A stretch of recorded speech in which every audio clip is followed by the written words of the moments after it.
Oh, say, can you see by the dawn's early light what so proudly we hailed at the twilight's last gleaming, whose broad stripes and bright stars through the perilous fight o'er the ramparts we watched was so gallantly streaming, and the rocket's red glare, the bombs bursting in air, gave proof through the night that our flag was still there.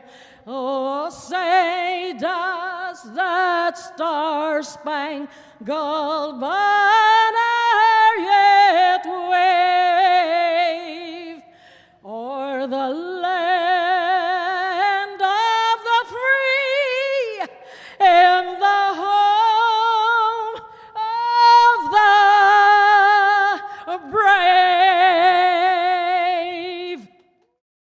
Good afternoon. My name is Brenda Normandia, and I am a board member for the Rolling Thunder, Tennessee, Chapter 1. I would like to welcome you today and to thank you for attending today's ceremonies. Especially, I would like to welcome any groups and associations who are attending today's ceremonies. Let us recognize the following: the members of the Disabled American Veterans, the American Legion members, American Legion Riders, the Veterans of Foreign Wars, VFW Riders, Vietnam Veterans of America, former and current military personnel of all services, former POWs of all wars, Blue Star families and Gold Star families.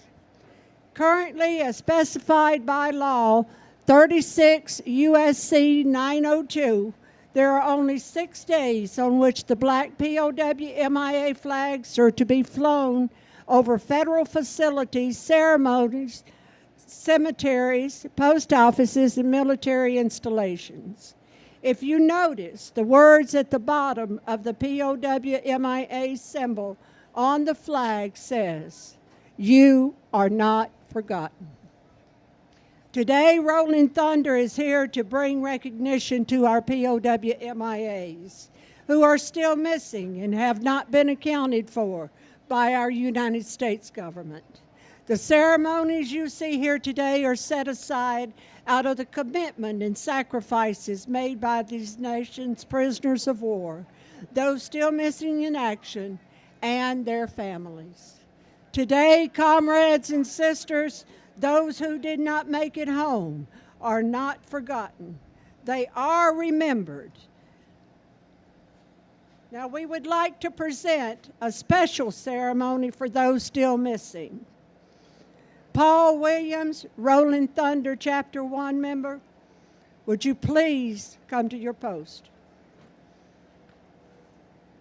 Yes, ma'am. I am about to conduct a roll call of the U.S. military personnel. If any fail to respond, will you vouch for their whereabouts? Yes, ma'am.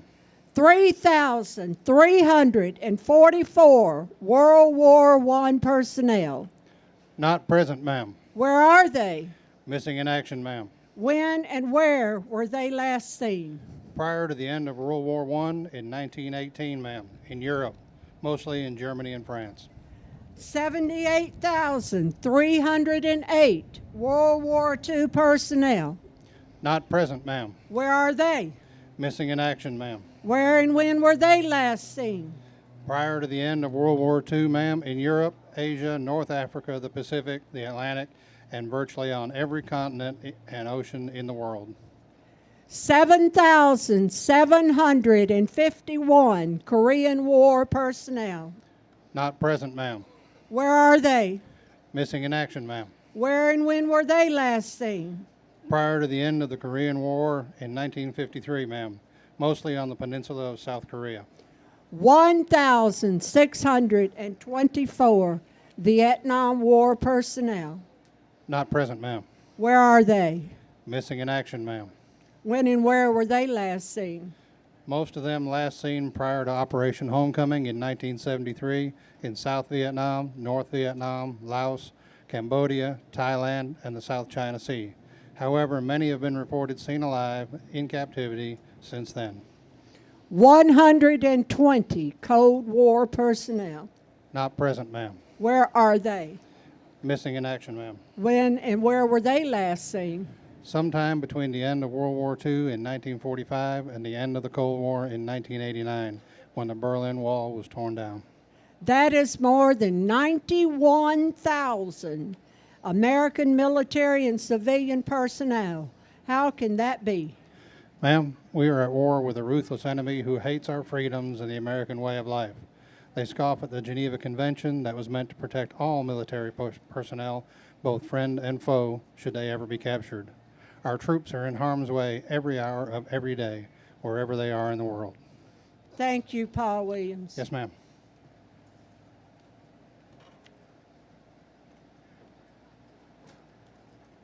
Those who defend the United States of America should never be left in the hands of our enemies or ever be forgotten.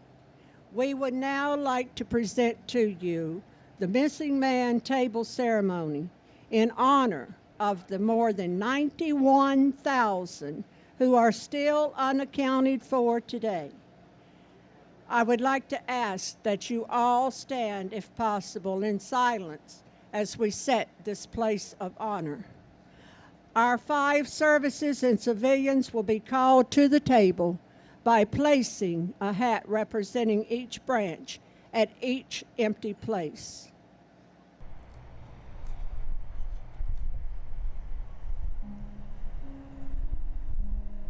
The table is set for 6. Empty places represent Americans still missing from each of the 5 services: the United States Army, the United States Marine Corps, the United States Navy, the United States Air Force, the United States Coast Guard, and the United States American citizens.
This honor ceremony symbolizes that they are now here with us in spirit.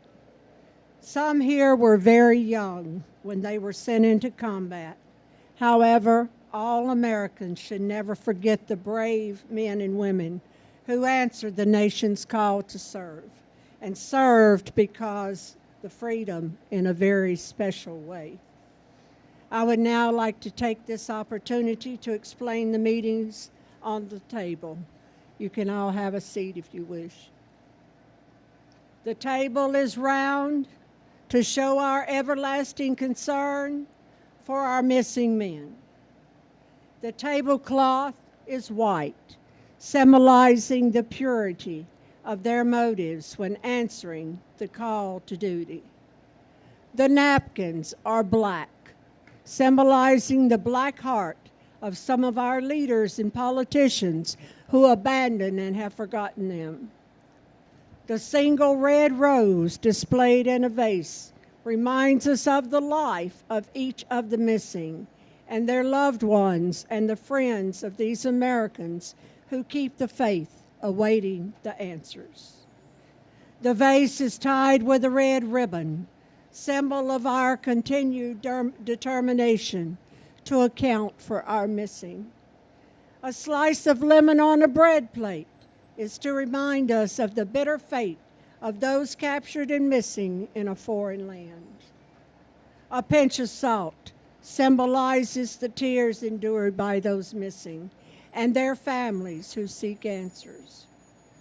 The Bible represents the strength gained through faith to sustain those lost from our country, founded one nation under God.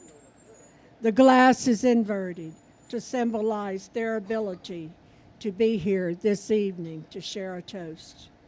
The chairs are empty. They are missing. Let us join together to honor America's POW and MIAs and to the success of our efforts to account for them.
This concludes our ceremony for today. I would like to thank everyone for coming to honor those prisoners of war and our missing in action. Rolling Thunder rides for those who can't.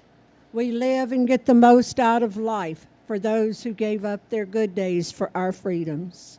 We live on to honor their memory and to fight those who would let them be forgotten, so that the families of the missing may someday find peace.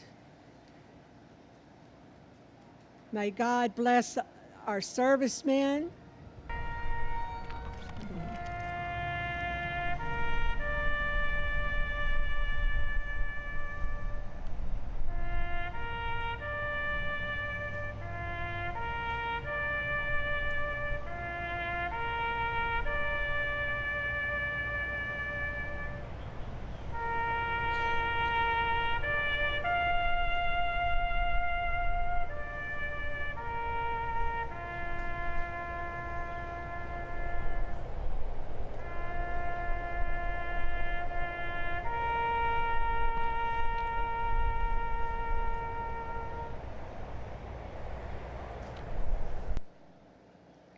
May God bless our servicemen and women, and may God bless the United States of America. You are not forgotten.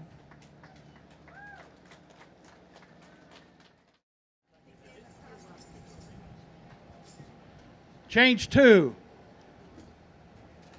Everyone please stand for a moment of silence. We had a wonderful ceremony earlier honoring those missing in action and unaccounted for Americans. Let's give them one more sentiment with this opening ceremony and a moment of silence in their honor, and thank you.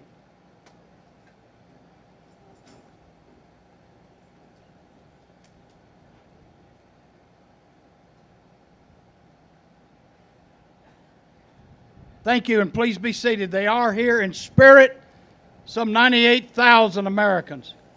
In their absence, let's give them a wonderful round of applause.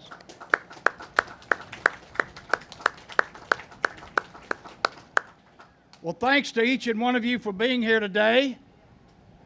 We have this opening, it's a 2-day event this year, it's a 1-day event last year, Veterans Fest 2017. Can you think of a better place for Veterans Fest than Music City, USA? Let's hear it for Music City, USA. To lead off our opening welcoming remarks, we have a wonderful individual. The Tennessee Department of Veterans Affairs, now Veterans Services, was established in 1975. 42 years later, this wonderful Department of State Government is now managed by our first female commissioner, and she has done a wonderful job traveling this state. She can probably do it blindfolded. Please make welcome retired Colonel, Afghanistan veteran, Minnie Bears Grinder, Commissioner. Thank you, John. Good afternoon, everybody. I want to thank all of our veterans for serving our country in whatever era that you did. I want to thank VetLinks and Operation Stand Down for hosting this event, for all the service supporters that have come out, as well as the volunteers. You know, less than 1% of our country now serves in the military. But 100% of us can support those that are serving and those that have served. And it's not a matter of entitlement. It's a matter of a debt that we owe to the finest men and women in our country that have put aside their personal lives so that they can serve our country, securing our future now and for future generations. We are so blessed to live in the best country in the world, and I'll tell you that is because of the great Lord above and because of the men and women that serve our country. What a pleasure to be with all of you here today. I think it's very fitting that we're here at Fort Negley. The history that you find here at Fort Negley goes way back, and I'm glad to see that we're able to have this event here today. I do have representatives. I have Mike Scott and Tommy Tomlinson that are inside the building. So if you want to get into the air conditioning and near the restrooms, please go inside and see them.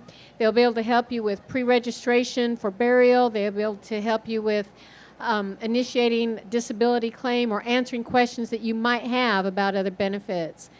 But most of all, we want the opportunity to say thank you for your service, and it's just a proud moment to be amongst you. Thank you very much.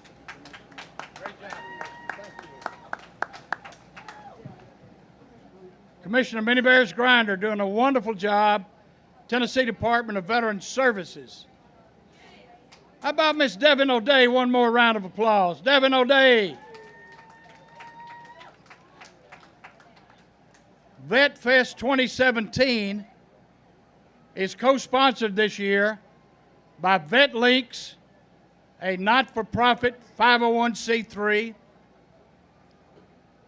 and Operation Stand Down Tennessee, another 501c3. Two wonderful programs. You'll hear more and more about them as time goes along. But let's make welcome to the microphone for her remarks the director, our chairman of Operation VetLinks, a lady who's doing a wonderful job. She's an RN, a registered nurse. She's now with Adoration Hospice, Miss Laurel Bowman. Chairman Bowman. How's everybody doing? Tired. All right. Well, thank you all so much for being here. Certainly a joy to have families and all of the veterans bringing their families and friends and neighbors here. And that's one of the things that we wanted. That's what we set out to do, is just have an environment where you could relax. And I'm so thankful for all the sponsors and the folks that have participated and made this possible.